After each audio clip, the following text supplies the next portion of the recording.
Daily সানের বিশেষ আয়োজনে আপনাদের সঙ্গে আছি আমি নুরুমান ক্রান্তি। আজ আমাদের সঙ্গে উপস্থিত রয়েছেন জিয়া সাইবার ফোর্সেসের সহসভাপতি মোহাম্মদ হাসান মাহবুব। ভাইয়া কেমন আছেন? আপনাকে ডেইলি সানে স্বাগত জানাচ্ছি। প্রথমে আপনার কাছে জানতে চাই, বিএনপির নেতাকর্মী এবং বিএনপি পন্থী অ্যাক্টিভিস্টরা সংঘবদ্ধ সাইবার আক্রমণের মুখে পড়েছেন।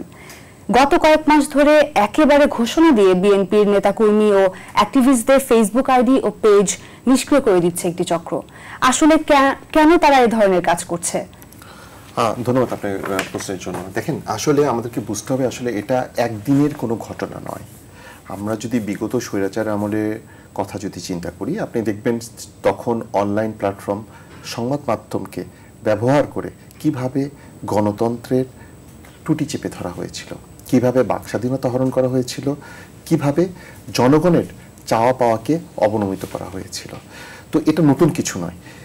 উল্লেখ করতে পারি যে তখন যারা আওয়ামী লীগের পক্ষে হয়ে যারা কাজ করেছিল তারা এখন জাস্ট পোশাক পাল্টিয়েছে। পোশাক পাল্টে তারা এখন সেই কাজটি করছে। আপনি জিজ্ঞাসা করতে পারেন যে কেন তারা এই কাজটা করছে? কারণ তারা গণতন্ত্রকে ভয় পায়, তারা আত্মমর্যাদাকে ভয় পায়, তারা দেশের স্বাধীনতাকে ভয় পায়, দেশের জনগণকে ভয় পায়। তারা চায় না বাংলাদেশ একটি শক্তিশালী গণতান্ত্রিক রাষ্ট্র হিসেবে গড়ে উঠুক। তাদের এই চলার পথে সবচেয়ে যে বড় বাধাটি সেটি হচ্ছে বাংলাদেশ জাতীয়তাবাদী দল বিএনপি। আপনাকে আমি একটা কথা বলি যে দেখেন, জুলাই যে আন্দোলনটা হলো সেখানে বিভিন্ন গণমাধ্যমে প্রকাশিত হয়েছে প্রায় ১৫০০-এর মতো শহীদ হয়েছে। এখানে কিন্তু বিএনপিরও কিন্তু একটা বিশাল সংখ্যক প্রায় ৪৫০-র মতো বিএনপি নেতাকর্মী শহীদ হয়েছেন। যে এই যে বিএনপির যে আত্মত্যাগকে, এটাকে কিন্তু বিভিন্ন গণমাধ্যম, একটি বিশেষ রাজনৈতিক দলের কথা আমি বলবো, যারা ম্যানিপুলেটের মাধ্যমে এই জিনিসটাকে খাটো করার চেষ্টা চলছে। কিন্তু দেশের জনগণ এটা দেখছে। কেন করছে? কারণ তাদের যে সীমাবদ্ধতা আছে, আপনি জানেন যে একটা মানুষের, একটা ব্যক্তির যখন সীমাবদ্ধতা থাকে, বা একটি প্রতিষ্ঠানের যখন সীমাবদ্ধতা থাকে, বা একটি রাজনৈতিক দলের যখন অসৎ উদ্দেশ্য থাকে, সেটিকে তারা চরিতার্থ করার জন্য বিএনপি তথা বাংলাদেশের কণ্ঠরোধ করতে যায়। যার ফলে তারা সাইবার অ্যাটাক, তারা সাইবার বুলিং, বিভিন্ন বট তৈরির মাধ্যমে এই সকল অপপ্রচার থেকে শুরু করে মিডিয়া সন্ত্রাস চালিয়ে যাচ্ছে। যার ফলে তারা চিন্তা করছে যে এতে তাদের উদ্দেশ্য সফল হবে। কিন্তু বাংলাদেশ ১৯৭১-এ জন্ম হয়েছে, ১৯৯০ স্বৈরাচার আন্দোলনে বিএনপি একটা ব্যাপক ভূমিকা পালন করেছে, ২০২৪-এ জুলাই অভ্যুত্থানে বিএনপি ভূমিকা পালন করেছে। বাংলাদেশ কখনো মরেনি, বাংলাদেশ জাতীয়তাবাদী দলও কখনো মরবে না। এই সকল ষড়যন্ত্রের সঠিক জবাব দেওয়া হচ্ছে এবং বাংলাদেশের জনগণ তা দেখছে।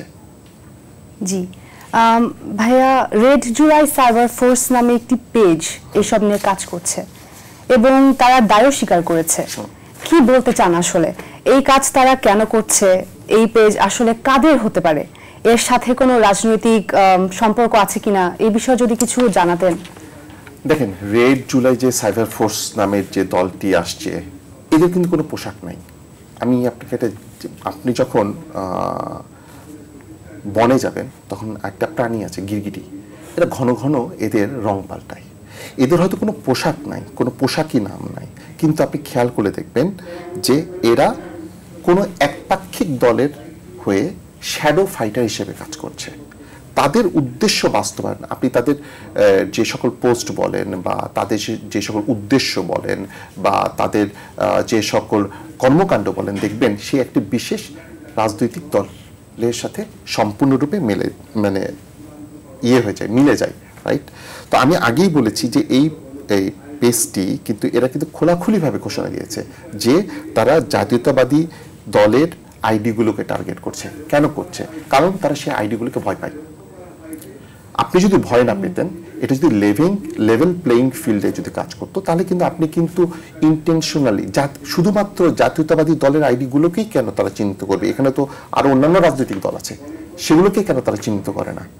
এতে বোঝা যায় যে তাদের যে মানসিকতা, সেটাকে অসৎ উদ্দেশ্য চরিতার্থ করার জন্য তারা জুলাই নামের পোশাকটি পরে তারা ময়দানে নেমেছে একটি বিশেষ গোষ্ঠীর স্বার্থ উদ্ধারের জন্য।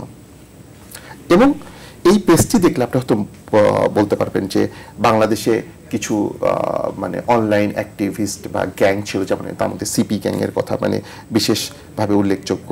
এর সাথে কিন্তু আপনি দেখবেন এই যে এরা কি করে, এরা সাইবার ট্রল করে। আপনি একটা পোস্ট দিবেন, এরা হাহা দিবে।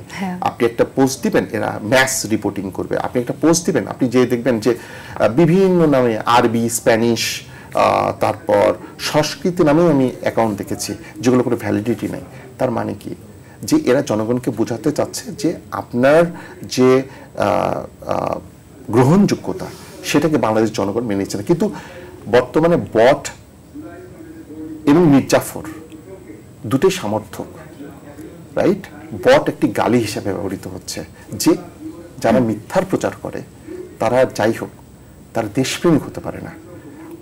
ভুল সবারই থাকবে, সেই ভুলের আপনি গঠনমূলক সমালোচনা করতে পারেন, কিন্তু বট বাহিনী তৈরির মাধ্যমে গালিগালাজ, কারো ব্যক্তিগত অ্যাকাউন্ট আপনি ম্যাস রিপোর্টিংয়ের মাধ্যমে নষ্ট করে দেওয়া, এটা কোনো স্বাধীনতার মধ্যে পড়ে না, এটা কোনো বাক স্বাধীনতার মধ্যে পড়ে না।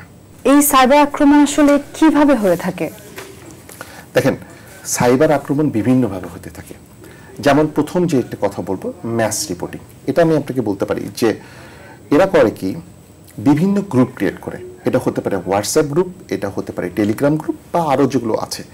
এই সকল গ্রুপে এদের লক্ষ লক্ষ আপনার হচ্ছে অ্যাকাউন্টের যারা ওনার থাকে তারা ওখানে থাকে। এটা যে শুধুমাত্র বাংলাদেশ থেকে হতে হবে এরকম কোনো কথা নেই।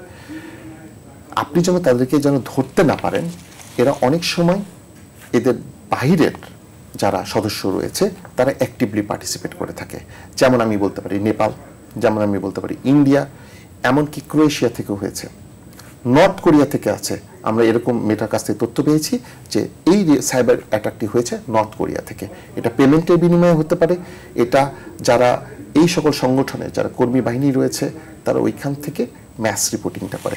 ম্যাস রিপোর্টিংয়ের যে মূল যেটা হচ্ছে গ্রুপের মধ্যে বলে দেওয়া হয়ে থাকে যে এই ব্যক্তিকে আমরা থ্রেট মনে করছি, একে ম্যাস রিপোর্টিং করে এই আইডিটা ডিসেবল করে দেওয়া হোক।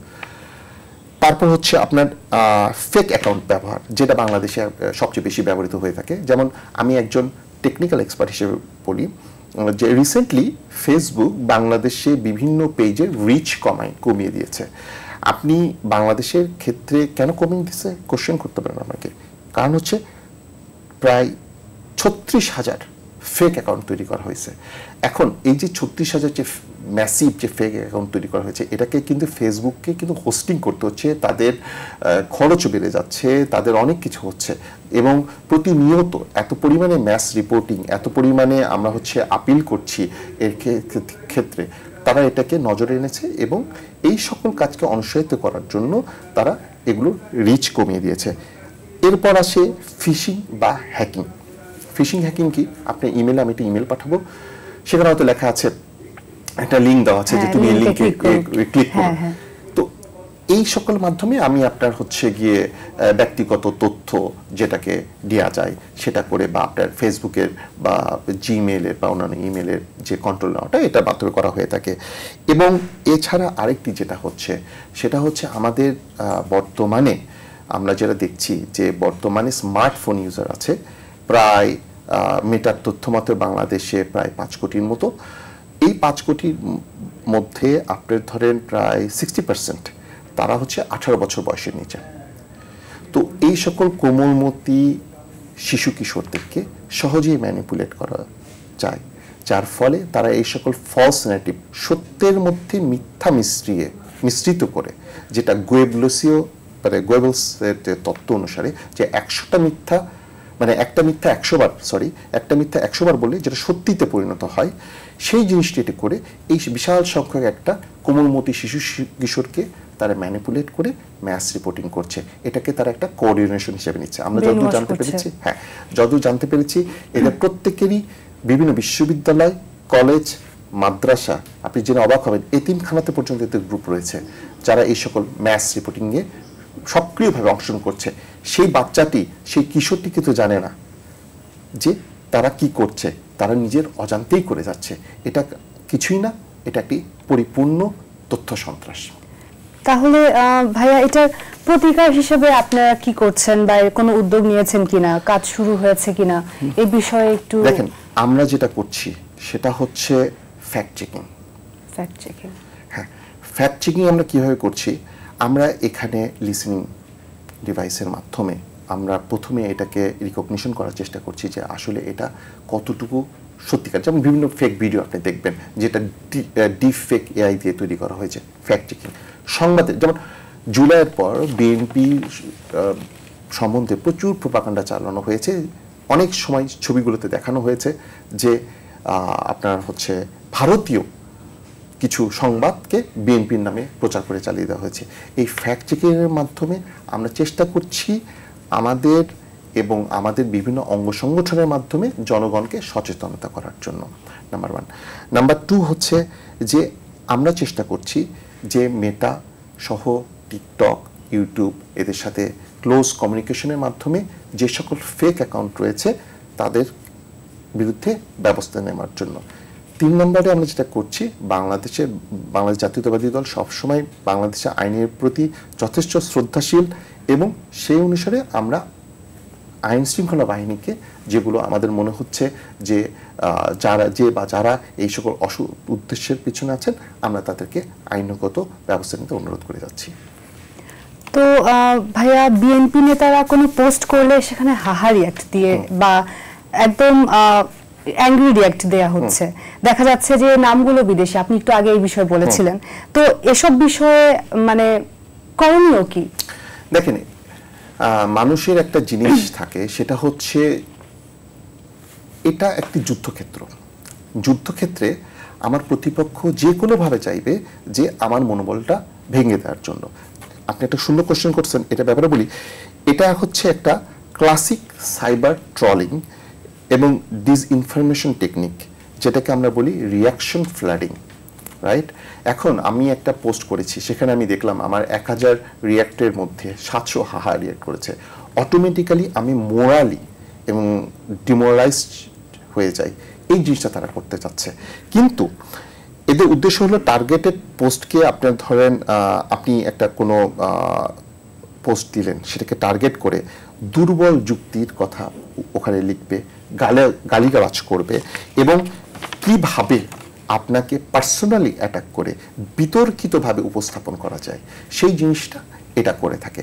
এরা চাচ্ছে যে আপনি দেখবেন বাংলাদেশে, শুধু আমরা কথা বলবো না, আমাদের শুধু রাজনৈতিক দলগুলোর যারা নেতাকর্মী আছে তাদের উদ্দেশ্যে বলবো না, আপনি দেখবেন বাংলাদেশের অনেক সেলিব্রিটিও আছে যাদের পোস্টে প্রচুর হাহা রিঅ্যাক্ট করে।